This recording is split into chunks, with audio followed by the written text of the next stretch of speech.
everybody, Christian here from AndroidUnite.com with another accessory review for your Android-powered smartphone. Now this is an adapter used paired with your phone. It plugs into the bottom of your car, into the computer port, and OBD-II port that is, and it pretty much reads the data, transfers it to your phone, and allows you to see real-time information about how your car is performing, gives you insight into any check engine lights that may be going on, any error codes, fault codes rather, and also allows you to clear them among many other things. And so in this video I'm going to go ahead and give you a brief overview of the little device itself, and then we're going to go ahead and take it outside and see it in my Mazda 6.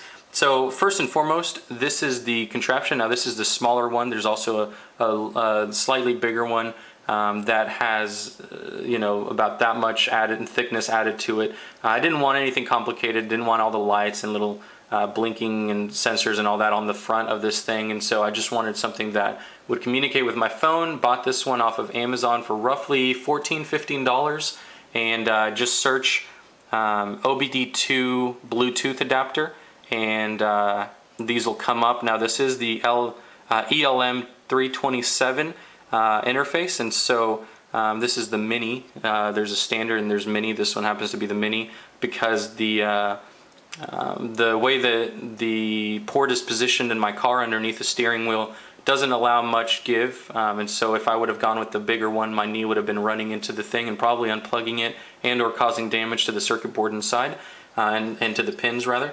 And so I decided to go with this mini one. It's been working great. It comes in this beautiful blue color here, see-through, transparent blue, and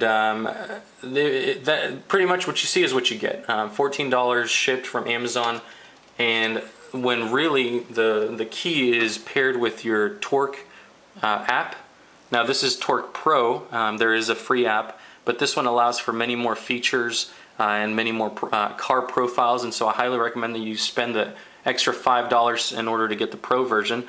As you can see, I've created a profile for my Mazda 6, and it's got these little connection lights up here at the top. It says GPS is connected, the phone is connected. It does not pick up on the adapter because it's not plugged in. There's no power source to it, and also obviously it hasn't picked up the car's computer yet, hasn't connected with it. So those two lights are missing for now, but when we go outside you'll see those turn on.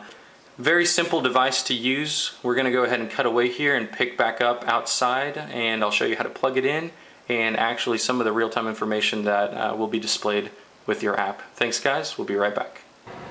Hey everybody, so here we are on the inside of my car. This is a Mazda 6.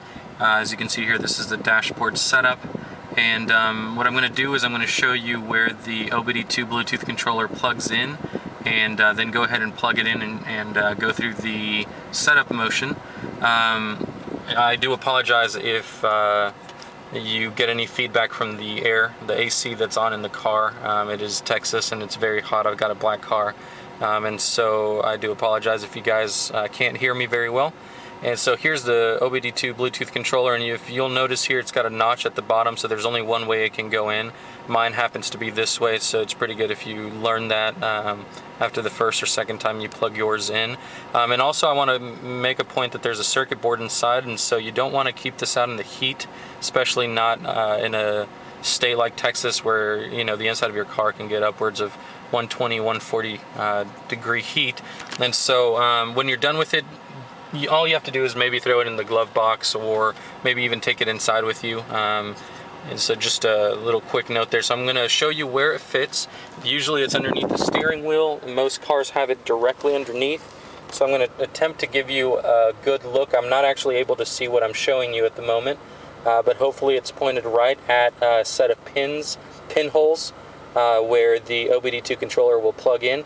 And so while I'm holding it this way, I'm going to look for it myself, and I found it here. I'm not sure if the camera's picking that up. It is right here, and I'm going to go ahead and plug it in. So you now should see blinking lights on the actual adapter, and that should indicate that it's got power to it. I do have my car on. I'm now going to turn on the phone here and go into my application.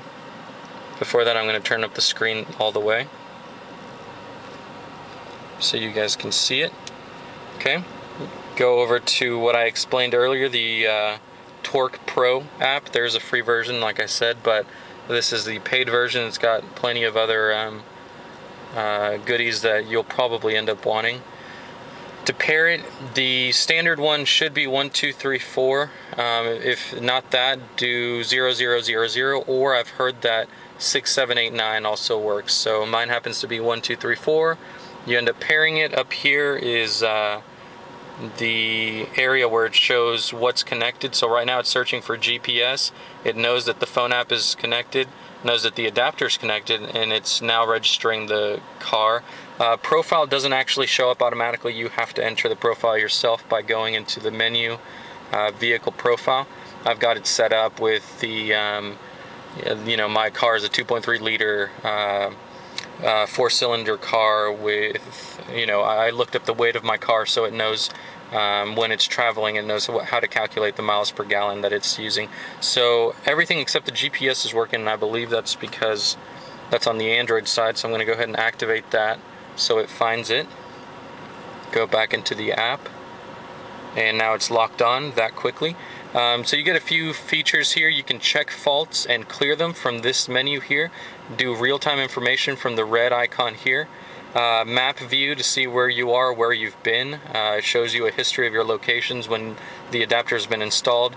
This is the track recorder, something I installed after the fact. It doesn't come with the app, but it's free, and so it's one of the plugins you can install. It's really cool. If you take long trips and you want to record your progress, it records a video with all of these things on top, such as, you know, your direction, miles per gallon, speed, fuel pressure, revs, all that stuff. You can actually configure, like if you don't want this one back here, you can just delete it and then add another row down at the bottom. I added these, so these are customized. And when you're recording, you can also, let's say that you are traveling, I live in Waco, so let's say I'm traveling to Austin or Dallas, and about halfway I get pulled over by a cop that says I was going, you know, 90 miles an hour, but I know that the speed limit is 75 and that I didn't go even a mile over that. So how do you prove that? You contest it in court, and you show them this video that uses both GPS and your phone's accelerometer to calculate your speed, and you pretty much, you know, stick it to the cop, who was probably just trying to get some money out of you from the first place. That's not all cops, but it is very well known that cops around the country are starting to get quotas in their departments. And so anyway, getting off track there. So that is Torque Pro. Let me show you some of the real-time information you can gather. Now all of these menus that I'm setting you up, and see there's 1, 2, 3, 4, 5, 6, 7 screens. These are all customized by me. I've added these with what's called widget. This is a widget area. I've added all these widgets for easy viewing, and so this is my main screen with a clock and engine load. As you can see, my engine is a little higher than normal. Usually what I've heard is that at idle, which is what I'm at now, it should be between 15 and 20%, but I do have the AC on, and so that may be a factor. And so going forward, this does switch when you rotate it. So if you've got something like a one of these mounts on your car, you can easily just, you know, picture glancing right over at it. Works well also if you're recording, gets the front view. So engine load gives you here a quick stats of everything. Acceleration is at 0. Intake is a 6.2 psi. Fuel is at 94.5%, which you can see there, it's almost full. So it calculates your fuel. Coolant is at 177 degrees Fahrenheit. Intake, I already went through that. Revs is at 759, which you can see there. If I rev it up, here, let me get on the rev screen, with the one with the big dial. Let's see here. Okay, so I'm gonna attempt to show you as they climb. It's pretty instantaneous.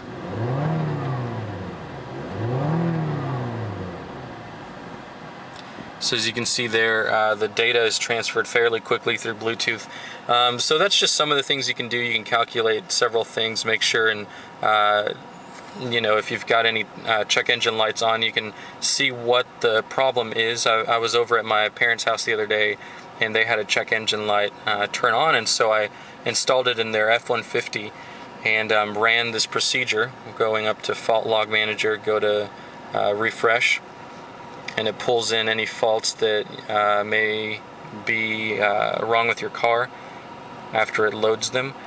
And it pretty much showed that that the gas cap was either not on properly, this is with my parents' car, not on properly, or was missing altogether. And so I go back there and I check, and sure enough, the gas tank was missing. And I go and I raise the question with my mom, and she said that, you know, she said that she ended up leaving the gas cap at one of the gas stations, so I ended up tracking it back and getting it back for her. The attendant was nice enough to, you know, store it away. And so anyway, it says right now I've got a powertrain air, coolant thermostat, below thermostat regulating temperature. I'm not really sure what that means, but, and I'm sure most of you don't know either. So when you click on it, you can then go to web lookup, and if you've got an internet connection, it'll show you a little bit more detail of what that specific fault entails. And so then when you go to a mechanic, you can say, hey, this is what's wrong with it, this is the code it's popping up, I need that fixed, or that, or this fixed, you know. So you're pretty much not getting gypped at the mechanic when all of a sudden they find tons of stuff wrong with your car, but you yourself know that there's nothing wrong with your car. So it's a good way to hold them accountable, and also to get stats on your engine, see how you're running, how efficient you are, how many miles per gallon you average on your daily commute. And very awesome app. I highly recommend it. The Bluetooth adapter is between $10 and $20. I got mine for $14 or $15 shipped from Amazon. Do not install the software that comes with it. And let's see what else. Oh, the app, the Torque Pro. You can get Torque free, but it has very limited use. And so if you go for the Pro version, it's about $5, and it is awesome. It records tons of information, logs your information, saves it from one profile to the next, so you can have multiple cars with multiple information. Awesome thing. Again, that is the OBD-II Bluetooth controller, and we'll see you guys next time. Hope you enjoyed the video. Make sure and follow us on Twitter at DroidUnite. Subscribe to our channel. We've got plenty more of these things coming up. And also make sure and visit our website, www.androidunite.com. See you next time. Bye-bye.